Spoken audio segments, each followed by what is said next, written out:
Donc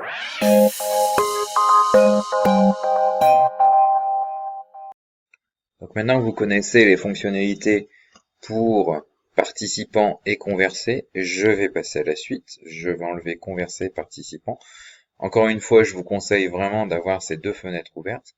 Vous voulez arrêter ou suspendre l'enregistrement, vous pouvez arrêter ou suspendre l'enregistrement. Ce qui va nous intéresser, c'est essentiellement le partage d'écran. Donc ici, vous voulez par exemple partager votre écran, c'est-à-dire que vos élèves voient tout ce que vous êtes en train de faire sur votre écran. Vous faites partager l'écran. Moi, je vous conseille vraiment pas. Je vous conseille uniquement de partager ce qui va vous intéresser, c'est-à-dire soit le dossier ou bien le document que vous souhaitez ouvrir pour vos élèves et sur lequel vous souhaitez travailler. Donc là, je vais ouvrir un document sur mon PC. Tout ce que je fais en dehors de mon PC n'est pas visible par Zoom. C'est seulement au niveau du partage d'écran que je vais le voir. Donc là, ici, vous avez la possibilité de faire un tableau blanc, de partager en fait vos dossiers, etc.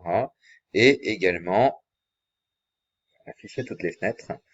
Voilà, si vous avez plus de fenêtres ouvertes, vous faites afficher toutes les fenêtres. Et là, ici, vous voyez que je vais partager mes photos. Donc pour montrer l'exercice numéro 25 à mes élèves et pouvoir la noter. Donc eux vont voir l'exercice s'afficher sur leur écran. Alors, du coup votre menu il passe non plus en bas mais il passe en haut. Ok. Vous souhaitez annoter ou vous souhaitez montrer quelque chose. Alors déjà, le petit pointeur laser, le projecteur, vous allez dans annoter, projecteur et puis ici. Et là, vous allez pouvoir montrer deux, trois petites choses sur les écrans des téléphones de vos élèves en temps réel. Ils vont voir le pointeur se déplacer. Ensuite, vous souhaitez mettre du texte, expliquer quelque chose. Vous pouvez expliquer quelque chose en changeant, par exemple, le format d'écriture en le mettant en bleu. Si vous souhaitez le déplacer, vous faites sélection, puis vous le déplacez. Ensuite, pour revenir en mode souris, vous faites souris. Pour dessiner, vous avez la possibilité de dessiner du trait complètement aléatoire. Voilà, le gommer, de la ligne droite, du cercle, de la flèche, etc., du losange, voilà, et je crois, voilà, des zones pleines. Alors si vous faites ça, que vous voulez effacer tous vos dessins en même temps, vous faites effacer mes dessins. Là, tout s'efface pour tout le monde. Vous pouvez enregistrer également les dessins qui s'enregistrent. Vous pouvez annuler ce que vous avez fait et mettre également une flèche, par exemple, pour dire, voilà, c'est cet exercice-là que je veux que vous fassiez. Vous voyez qu'il y a une flèche qui apparaît avec votre nom qui dit Monsieur Stelland a dit que vous deviez faire celui-là. Ici, c'est les petits marqueurs pour indiquer, dire que c'est bon, pas bon, aimer ou interrogation par exemple sur que vous aurez écrit un élève, puisque vous allez voir que les élèves peuvent partager également leur écran. Donc vous pouvez annoter des choses, par exemple sur un Word qu'ils auraient fait ou un dessin ou autre. Voilà. Pour l'outil de sélection, alors, imaginons vous avez un élève qui se met à faire n'importe quoi et à dessiner sur votre document, comme là.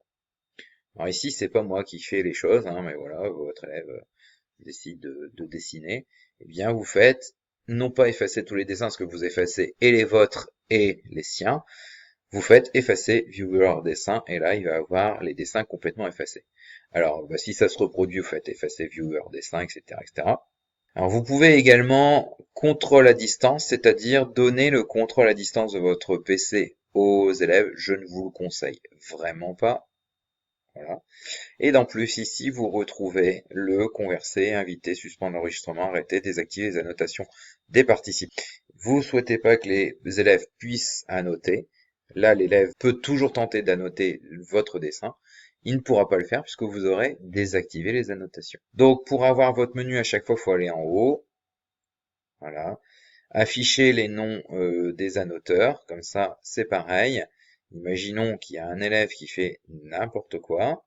Voilà, on va lui redonner la main. Il dessine sur votre écran. On sait que c'est testeur C qui dessine. Donc bah là, au moins, vous pouvez identifier la personne. Alors, je vais vous montrer une dernière fonctionnalité sur Zoom. Donc, vous avez la possibilité de partager votre écran. Puis, imaginons que vos élèves ne comprennent vraiment pas. Vous souhaitez leur faire un dessin sur le tableau blanc. Vous faites nouveau partage, tableau blanc. Et là, vous allez pouvoir faire ce qui bon vous semble, le pointeur, la flèche, etc., etc. Ici, quand vous faites ça, vous arrêtez en fait tous les partages quand vous faites arrêter. On va admettre le deuxième élève qui est ici. On voit bien que son micro est désactivé, que sa caméra est désactivée. Alors, comment renommer un élève? On va faire renommer et on va l'appeler testeur A.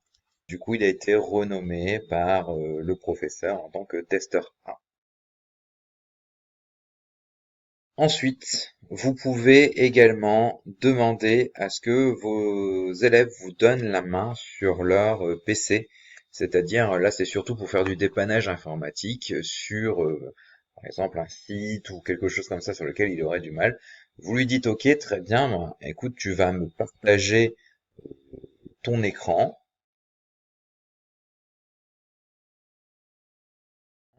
Et il vous demande, par exemple, de partager le vôtre. Voilà. On va partager, par exemple, ici. Voilà.